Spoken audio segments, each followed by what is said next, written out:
मेरा पूरा कम से कम मेरे को 8 साल हो गया पर मेरी जिंदगी में सुख बिल्कुल नहीं आया।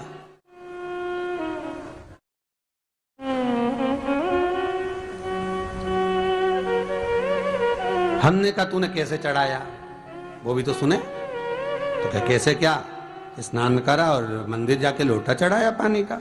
अच्छा, अब मैंने कहा तू चुप रहे। उसके पति, यहीं की इसी ऑफिस की बात है, भवानी मंडी से, उसके पति से पूछा, हाँ जी वर्मा जी सही बताओ पत्नी लोटा कैसे चढ़ाई।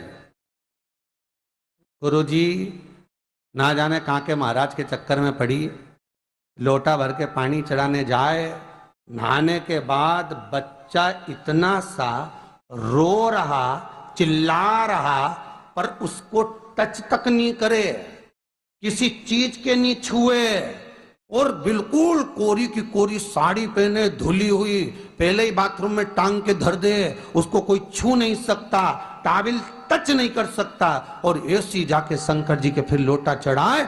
मंदिर में अगर किसी ने छू लिया तो वापिस आ जाए, नहाए धोए फिर जाए। मैंने कहा बस अब तो तू ऐसी जिंदगी भर चढ़ाती रहे तो भोलेनाथ आएगा ही।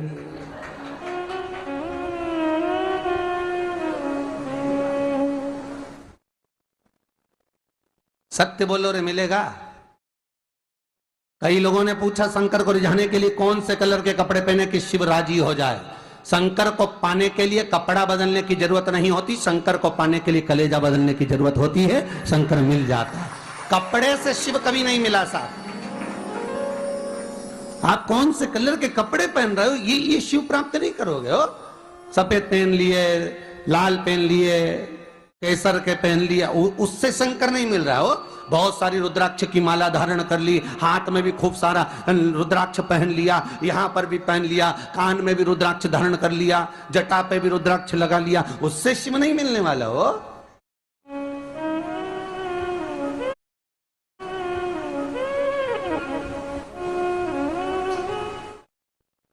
अरे भाई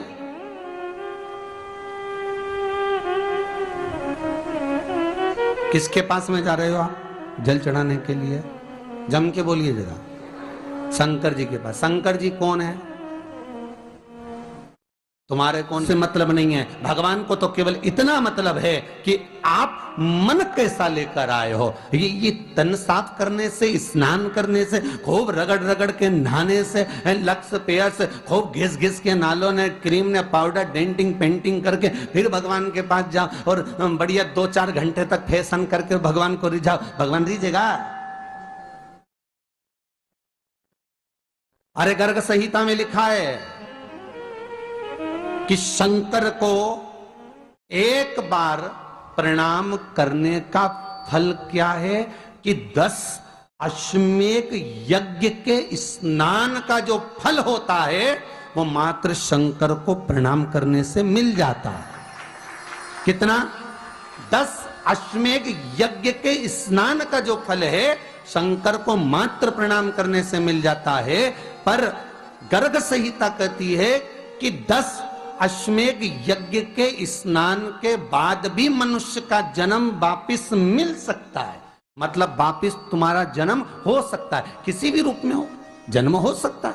पर शिव पुराण कहती है, गर्ग संहिता कहती है, स्कंद पुराण कहती है, नर्मदा पुराण कहती है कि महाराज इतना जरूर है कि शिव को प्रणाम करने का फल उतना है कि 10 अश्वमेध यज्ञ के स्नान का फल मिल जाता है। पर गर्ग संहिता कहती है कि शंकर के चरणों में अगर प्रणाम कर लिया तो ये पक्का है कि अश्वमेध यज्ञ का फल भले कट जाए पर शंकर के प्रणाम का फल नहीं कटता, उसका वापिस जन्म नहीं होता और वो शिव का हो जाता, वो शंकर का हो गया, फिर उसका जन्म नहीं है महाराज।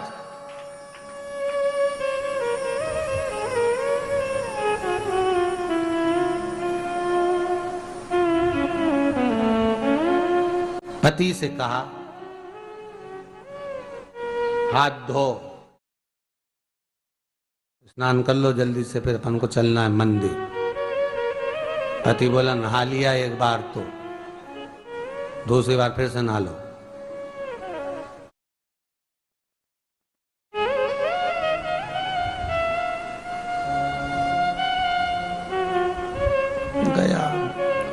नी के ना माने तो कई घर में चंद्र घंटा से माथा बिड़ा, स्नान करा फिर आया। चल पलंग पे काय को बैठ गए?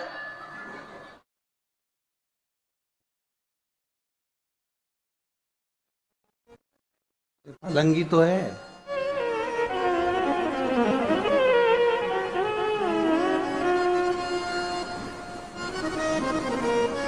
फिर से नहा के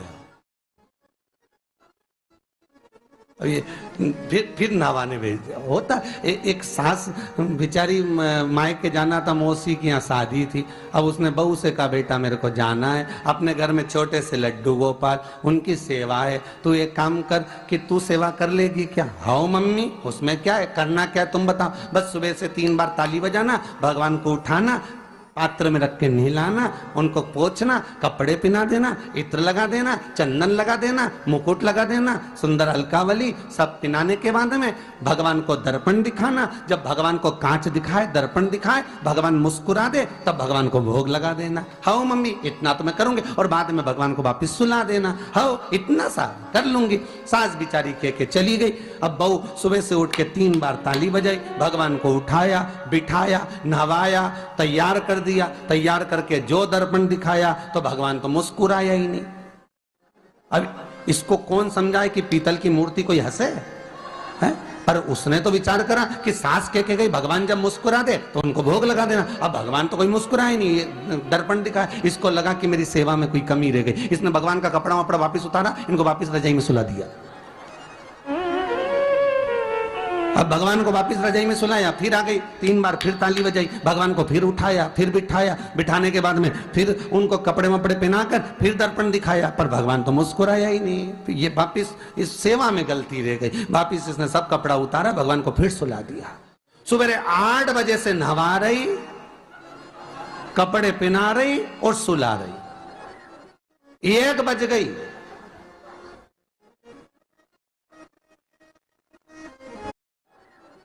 एक बज गई।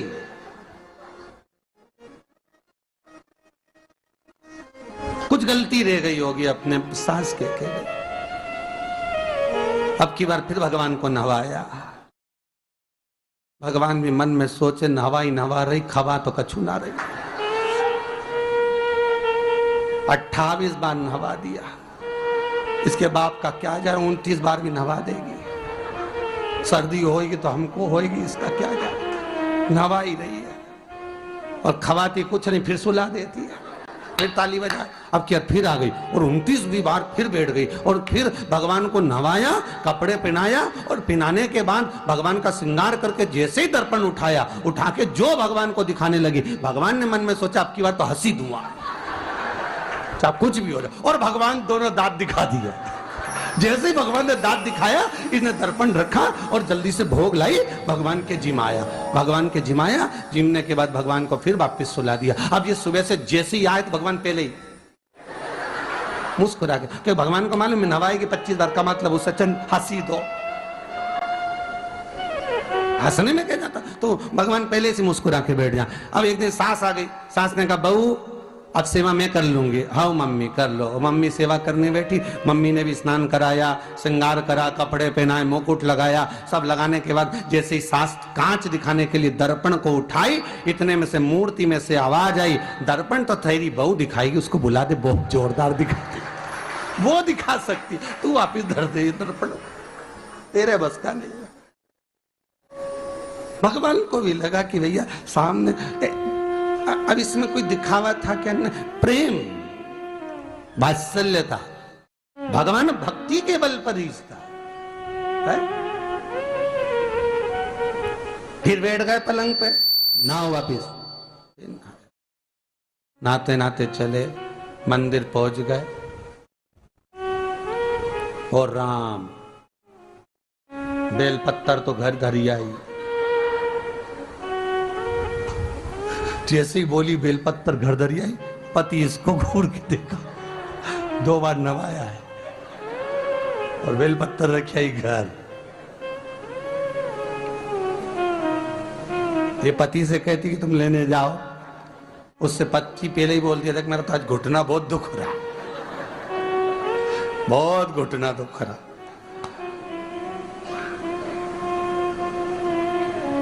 ठीक है, तुम बैठो, मैं आई अभी घर से। अब घर जाते जाते मालूम पड़े फिर कहीं का कोई छुआ गया तो नहाने बैठ गई। फिर आई, इसकी जो पूजन की थाली रखी थी, कोई भगत आया बेचारा, उसने सोचा मंदिर की थाली है, सब चढ़ा चुड़ू के चले गया सब। पति से बोली तुमने अकेले ही पूजन कर ली, मैं तो करा ही नहीं। ये नंदी जहां बैठा उसके पास में बैठा, मैंने हाथ नहीं लगाया। तो ये सामान कौन चढ़ाया? इनकी आई थी, सब चढ़ाया। तो क्या शर्म नहीं आई? बेलपत्तर तो था ही नहीं। तो क्या सियोर वाला महाराज की कथा सुनी थी, शंकर जी पे से उठा लिया, धो के चढ़ा के वो गई, वो चली गई।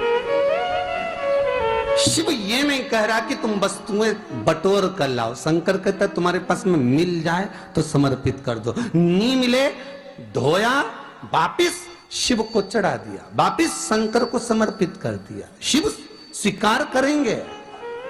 1 महीने तक भी एक बेलपत्र को धोकर शंकर को रोज चढ़ाते रहो तो भी शंकर स्वीकार करेंगे। उसमें भगवान ये नहीं सोचेंगे कि निर्माल्य है, स्वीकार। पर इसका मतलब ये नहीं है कि तुम मंदिर की, घर से अगर पास में लगी हो, नजदीक में लगी हो, 8, 10, 15 घर छोड़कर कुछ थोड़ी दूरी पर भी बेलपत्र